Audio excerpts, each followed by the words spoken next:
21শে ভাদ্র 7ই September. মায়েরা সবাই লক্ষ্য করুন, 21শে ভাদ্র 7ই সেপ্টেম্বর গণেশ চতুর্থী। যারা ব্যবসা বাণিজ্য করছেন তাদের জন্য খুব ইম্পর্টেন্ট, একবারে প্রত্যেকটা কথা শুনে রাখুন। যারা বাড়িতে আছেন তাদের জন্য গণেশ রাখার প্রত্যেকটা নিয়ম বলে দিই, কি দেবেন, কিভাবে কি করবেন, শাস্ত্র অনুযায়ী প্রত্যেকটি কথা আমি আপনাদের বলে দিয়ে যাই। মায়েরা, যেদিন গণেশ চতুর্থী 21শে ভাদ্র 7ই সেপ্টেম্বর, সেই দিন কিন্তু আকাশে চন্দ্রমার দিকে তাকাবেন না। খুব ভালো করে শুনে নিন, এগুলো শাস্ত্রের কথা। আকাশের চাঁদের দিকে সেই দিন কেউ তাকালে তার মাথাতে কলঙ্ক হবে, একদিনের জন্য হবে। মায়েরা, এদিন ভগবান কৃষ্ণ আকাশে চন্দ্রমা মানে চাঁদের দিকে তাকিয়েছিল বলে তারও কলঙ্ক হয়েছিল। কেন না, সত্যজিতের ভাই প্রসেনজিৎকে হত্যা করার জন্যে তারও কলঙ্ক হয়েছিল। শেষে ভগবান কৃষ্ণকেও গণেশ পুজো করতে হয়েছিল। এই জন্য আমি আপনাদের বলে যাই, সেই দিন কেন আপনারা আকাশের চাঁদের দিকে তাকাবেন না একটু শুনে নিন।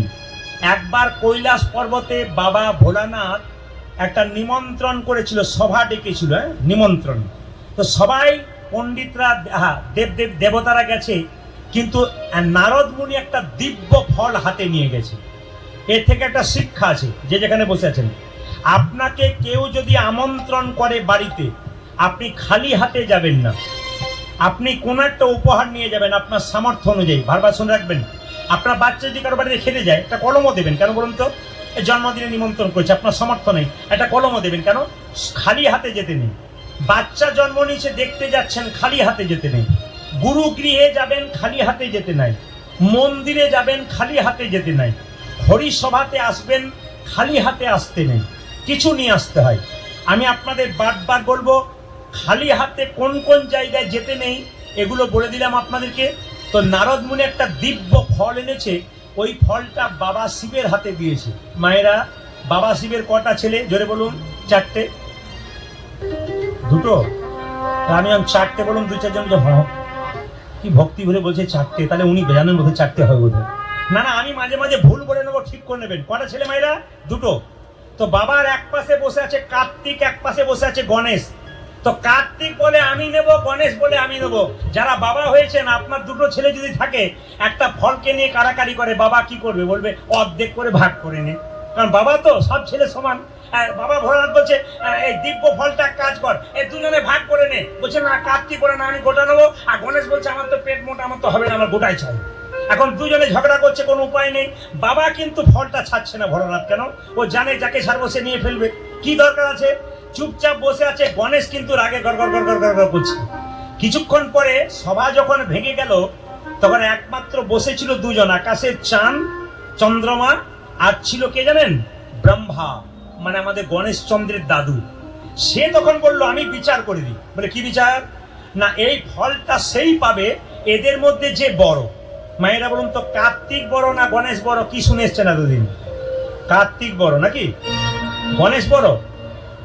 কেউ বলছে কার্তিক, কেউ বলছে মানে আবার 2-4 জন আছে কার্তিক গণেশ, কার্তিক গণেশ। সে ভোটের সময় হয় না, কিছু কিছু লোক আছে দুপক্ষেই মুড়ি খায়, কাকে যে ভোট দেয় কেউ জানে না, সেরকম আর কি হয় না, দুপক্ষেই বেটা মুড়ি খাচ্ছে।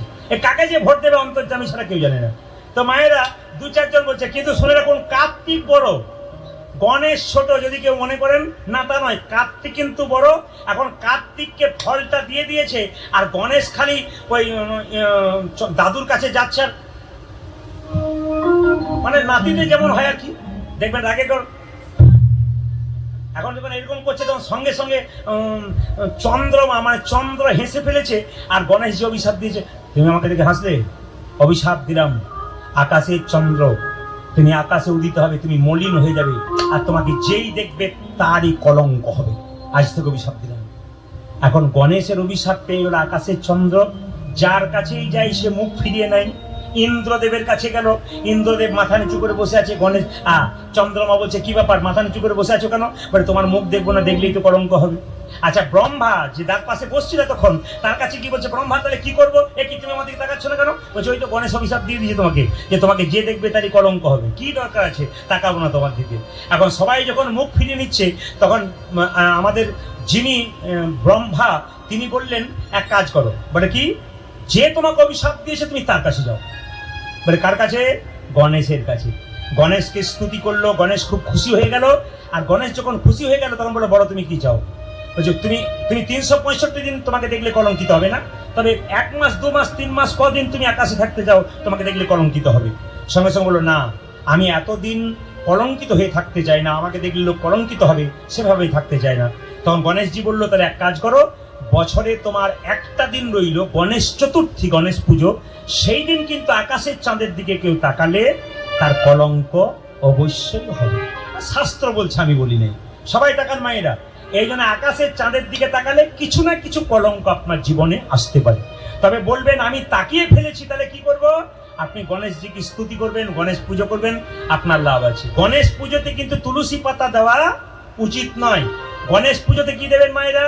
21টি দুর্বা ঘাস দেবেন।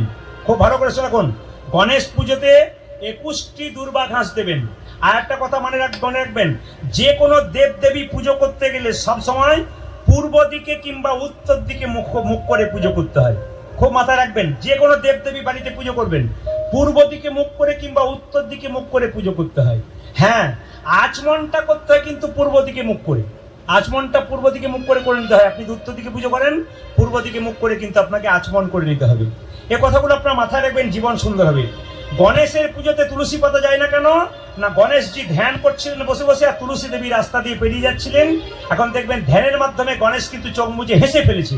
আর তুলসী দেখতে সুন্দরী, আর গণেশের চেহারা খুব সুন্দর। এখন গণেশকে দেখে তুলসী ভেবেছে তাহলে আমাকে দেখে হেসেছে, তাহলে নিতাই গৌর হরি বল হয়ে গেছে। এখন কাছে কি বলছে, গণেশজি আপনি কার ধ্যান করছেন? মানে কোন রকম আর কি নিজের আয়ত্তে আনা কার কি। আর তখন তার ফেসবুক ছিল না, হোয়াটসঅ্যাপও ছিল না।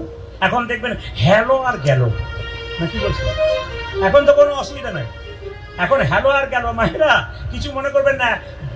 আপনারা দেখবেন বয়ফ্রেন্ড, গার্লফ্রেন্ড আর ফ্যামিলি, এ মানে কি? বয়ফ্রেন্ড, ফ্রেন্ডের শেষের 3 অক্ষর কি? ইএনডি আছে না? আবার দেখবেন গার্লফ্রেন্ডের শেষের 3 অক্ষর কি? ইন মানে কি? শেষ। সম্পর্ক বেশি দিন থাকবে না। বয়ফ্রেন্ড এলো আর গেল, গার্লফ্রেন্ড এলো আর গেল, কিন্তু